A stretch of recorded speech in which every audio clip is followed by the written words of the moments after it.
Assalamualaikum warahmatullahi wabarakatuh. Assalamualaikum warahmatullahi wabarakatuh. Selamat sore semuanya.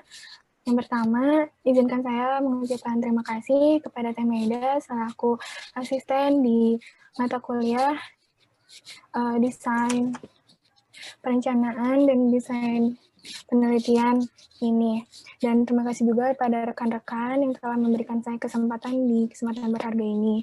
Izinkan saya mempresentasikan terkait proposal tugas akhir yang berjudul pemetaan faktor emisi spesifik dengan estimasi jejak karbon dari aktivitas rumah tangga di Kecamatan Cidadap di Kota Bandung. Saya Fahira Zahra dengan NRP 25/2017-097. Ya, yang pertama, problem yang saya lihat atau masalah yang saya lihat itu di mana terjadinya pemanasan global yang seperti yang kita tahu bahwa salah satu dampaknya itu yang dapat dirasakan itu adalah peningkatan suhu bumi, ya khususnya di Kota Bandung yang pada tahun 1984 itu hanya mencapai 12,54 derajat Celcius, sedangkan pada tahun 2020 suhu telah mencapai lebih dari 32 derajat Celcius untuk suhu rata-ratanya. Dengan statementnya, emisi dari penggunaan bahan bakar dan pembangkit listrik yang masih konvensional berbahan dasar dari fosil itu masih meninggalkan jejak emisi di bumi. Dengan faktor lainnya yaitu adanya peningkatan timbulan sampah yang menyumbangkan juga emisi ke atmosfer kita dengan berupa gas metan juga karbon dioksida. Untuk pendahuluannya, di sini ada latar belakang. Untuk latar belakangnya itu, hal yang melatar belakangi penelitian ini adalah adanya peningkatan jumlah penduduk.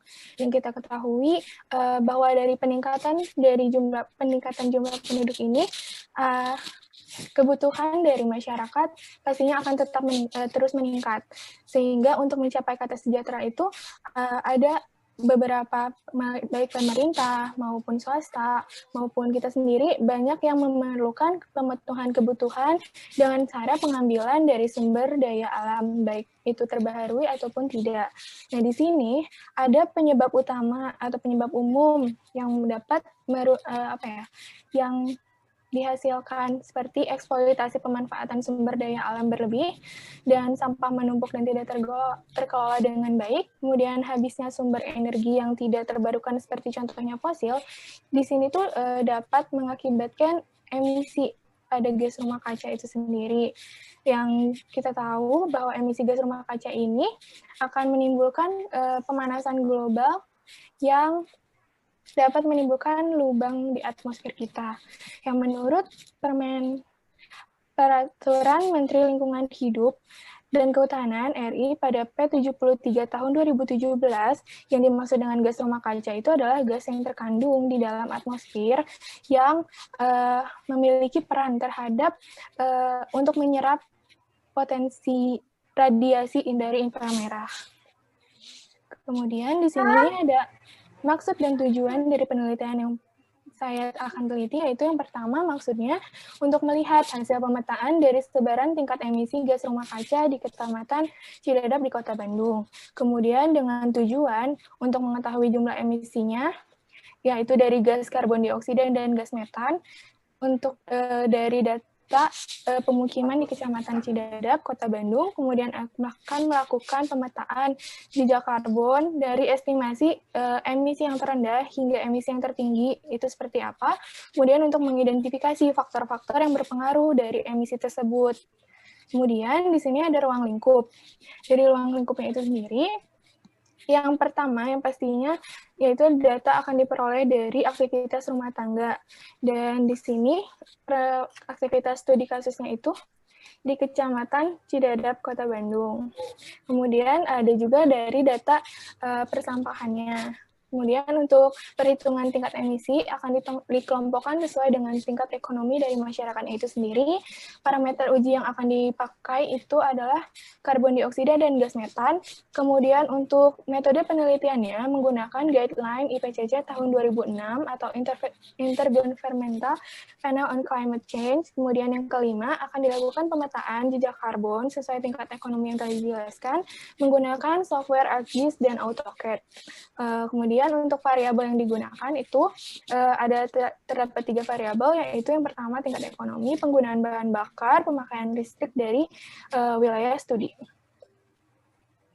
Untuk metodologi yang di sini akan ditampilkan dalam diagram alir, penelitian ini akan diawali dengan mulai, kemudian ada studi literatur untuk melihat cakupan dan peraturan-peraturan terkait, kemudian ada perumusan masalah untuk membuat lingkup yang lebih sempit, menentukan tujuan dan lingkup penelitian, kemudian dilakukan survei pendahuluan untuk menentukan jumlah responden dan lokasi sampling, kemudian ada penentuan variabel yang akan digunakan. Kemudian setelah itu akan dilakukan pengumpulan data dengan 2 data, yaitu ada data primer dan data sekunder. Untuk data primernya itu sendiri terdiri dari data dan jumlah masyarakat menggunakan bahan bakar LPG dan bahan bakar untuk transportasinya. Kemudian di sini juga ada jumlah dari penggunaan listrik ataupun penggunaan elektronik di rumahnya. Kemudian dari timbulan sampah yang dihasilkan. Kemudian ada juga dari masyarakat itu sendiri. Kemudian di sini ada data sekunder yang diambil dari data demografi, peta wilayah kecamatan di Cidadap, Kota Bandung, kemudian mengklasifikasikan tingkat daya listrik yang digunakan, dan mengklasifikasikan dari tipe-tipe rumah masyarakatnya. Di sini kemudian dilanjutkan dengan memeriksa kelengkapan data dan mengelola data primer maupun sekunder. Lalu dilakukan analisis untuk membahas data yang telah diperoleh. Kemudian memberikan simpulan dan saran untuk terkait dari penelitian tersebut. Dan akhirnya selesai. Untuk selanjutnya yaitu tentang review dari hasil penelitian, analisis ketidakpastian, dan sensitivitas program pengendalian pencemaran terhadap kualitas air Sungai Citarum. Di sini ada 4 highlight yang saya highlight. Pertama, itu ada Sungai Citarum, yang merupakan salah satu sungai yang terbesar di Pulau Jawa yang terdapat di Provinsi Jawa Barat. Nah, yang kedua itu, potensi dari Sungai Citarum ini sebenarnya dapat menunjang ekonomi nasional, bukan hanya Jawa Barat. Karena kenapa? Sungai Citarum ini terbentang dari Provinsi Jawa Barat hingga DKI Jakarta. Kemudian yang ketiga itu ada Sungai Citarum termasuk ke dalam 10 sungai paling tercemar di dunia. Dan dengan harapan atau luarannya, yaitu program ini dapat menjadi panduan untuk mengatasi permasalahan sesuai existing yang terjadi. Di sini untuk proses identifikasinya, telah direncanakan oleh dokumen rencana aksi penanganan DAS Citarum oleh Satgas PKK DAS Citarum pada tahun 2019 terdapat 8 aspek program yang terdiri dari penanganan lahan kritis, penanganan limbah industri, penanganan limbah peternakan, penanganan air limbah domestik, pengolahan sampah, pengendalian pemanfaatan ruang, pengelolaan sumber daya air, dan juga pemantauan kualitas Sungai Citarum. Dengan 8 aspek tersebut diuji dari tiga parameter. Yang pertama ada kadmium, DOD, dan koliform. Untuk parameter pertama yaitu parameter kadmium.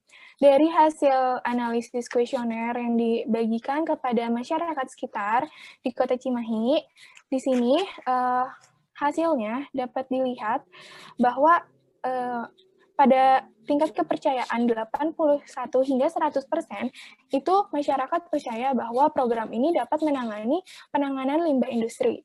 Mengapa? Karena di Jawa Barat itu sendiri terdapat 1.242 industri yang berkontribusi untuk mencemari DAS Citarum. Nah, dengan industri ini tuh salah satunya adalah industri tekstil, di mana industri tekstil ini menggunakan zat pewarna yang mengandung logam berat atau kadmium berdasarkan studi literatur dari Kurniasi pada tahun 2008. Nah, dari sini menurut di industri Jawa Barat itu sendiri terdapat 1062 industri tekstil yang pada tahun 2014 itu sekitar 60 industri dari total seluruh industri di Indonesia. Maka dari itu potensi untuk pencemaran kadmium dan diharapkan ada harapan dari masyarakat dapat teratasi, yaitu untuk menggunakan unit pengolahan. Di sini ada beberapa unit pengolahan untuk menangani logam berat. Yang pertama itu ada unit presipitasi dan juga unit sedimentasi yang membantu untuk mengendapkan logam berat tersebut. Nah, di sini juga kenapa perlu menjadi perhatian dari dampak pada lingkungan dan manusia.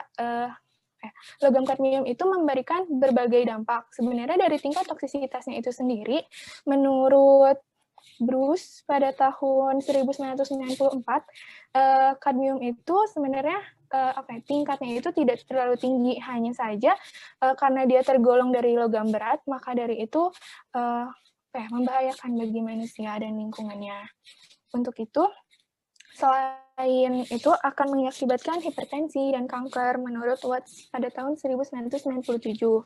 Dampak lain dari kadmium itu sendiri dari studi literatur menurut Palar 2009 itu 2004 maaf.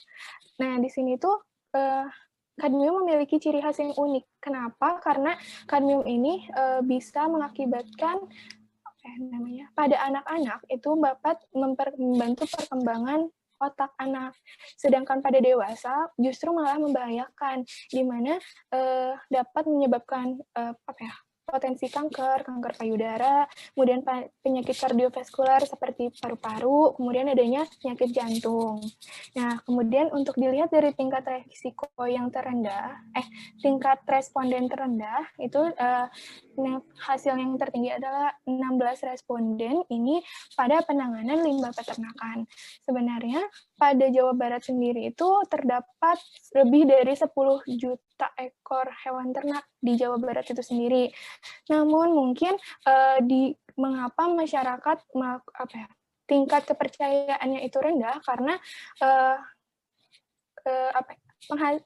limbah dari peternakan ini tidak mengandung kadmium, tidak mengandung logam berat, namun mengandung tinggi organik ataupun nutrien, sehingga tingkat kepercayaan untuk pengelolaan program tersebut cukup rendah.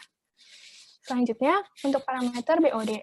Di parameter BOD ini ada penanganan sanitasi nasional. Jadi ada literatur yang mengatakan bahwa ada target pencapaian untuk akses sanitasi layak itu sudah 100%. Yang sebenarnya dari tingkat kepercayaan masyarakat bisa dilihat bahwa ada 16 responden yang mempercaya bahwa program ini tuh dapat menangani air limbah domestik. Nah, dibantu dengan studi literatur dari target pencapaian ini, sanitasi layak jadi mungkin untuk dilakukan, namun hanya saja ada lebih dari 200.000 kakak di Jawa Barat. Mungkin untuk realisasinya itu butuh waktu dan biaya yang besar. Nah, di sini juga seperti yang tadi dijelaskan sebelumnya, untuk penanganan limbah domestik ini sendiri, karena BOD itu mengandung tinggi organik dan nutrien, maka BOD ini dapat dimanfaatkan sebenarnya dalam pengindikasian pencemaran air. Apakah air itu layak atau tidak untuk digunakan sebagai kebutuhan sehari-hari dari masyarakat itu sendiri. Dengan jika parameter BOD yang tinggi ini, ada beberapa unit pengolahan yang dapat membantu untuk menurunkan. Sebenarnya, menurut Metcalf Eddy, itu BOD itu membantu, tapi jika memang terlalu tinggi akan membahayakan, maka perlu adanya unit pengolahan seperti lumpur aktif, aerated lagoon, oxidation ditch, kolam anaerobik, dan juga pengolahan kimia seperti karbon aktif dan klorinasi. Kemudian berdasarkan nilai tingkat responden tingkat kepercayaan sendiri, tingkat kepercayaan paling rendah, yaitu 0-20%, yang terdiri dari 5 responden. Di sini, karena penanganan lahan kritis itu tidak ada hubungannya dengan parameter BOD. Kenapa? Karena memang di Jawa Barat itu berdasarkan hasil pengolahan dari SK Menlhk, DAS wilayah Citarum ini ada sekitar 29,24% di seluruh total DAS Citarum itu karakter wilayahnya itu dari kritis hingga sangat kritis. Namun karena itu tuh terkait dengan penggunaan lahan, tata guna lahan, jadi tidak ada hubungannya dengan BOD.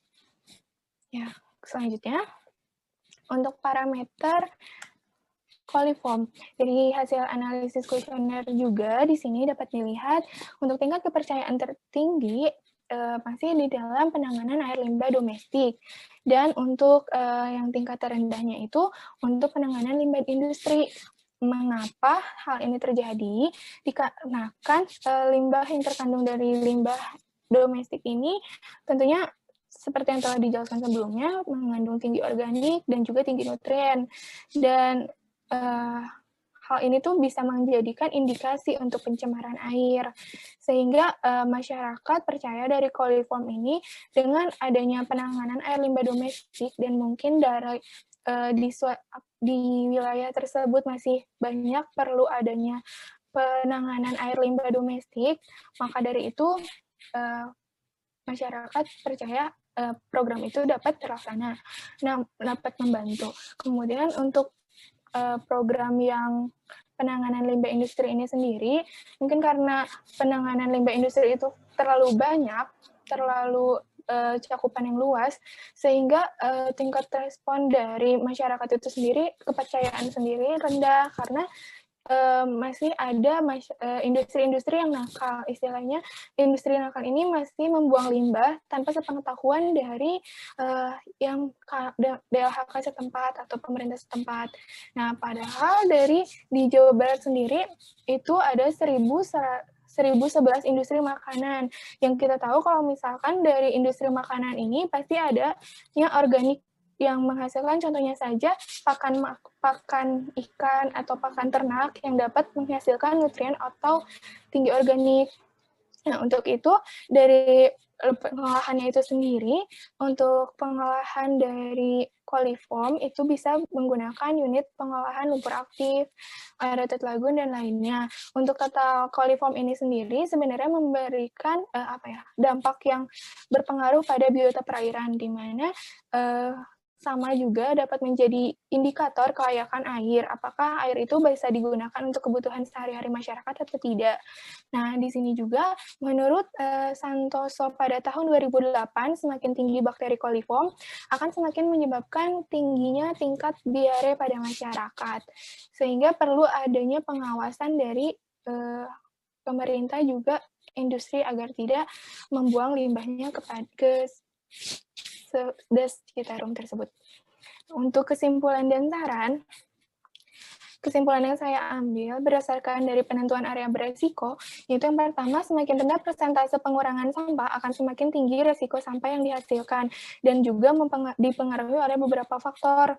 Kemudian yang kedua, terdapat 4 tentang resiko mulai dari sangat rendah, tinggi, dan sangat tinggi, di mana untuk yang sangat rendah itu ada 9 kelurahan, dan untuk yang beresiko sangat tinggi itu ada 3 kelurahan.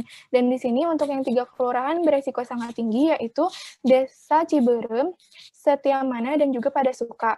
Untuk kesimpulan yang ketiga yaitu dari pemetaan terlihat penyebaran cukup merata dari setiap resikonya, di mana dari utara hingga selatan sebenarnya tingkat resiko tinggi hingga rendah itu masih terlihat menyebar, nggak terlalu menumpuk yang beresiko tinggi dan rendahnya tidak terjadi penumpukan.